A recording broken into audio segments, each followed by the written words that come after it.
భవాని లోకాల నేలే ఓంకార రూపమమ్మా తల్లిని మహిమల్ని చూపవమ్మా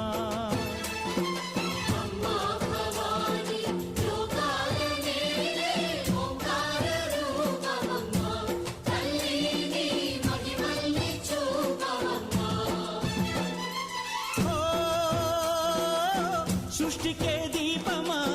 శక్తికే మూలమా సింహరథమే నీదమ్మా అమ్మ దుర్గమ్మ భక్తులను దీవించుమా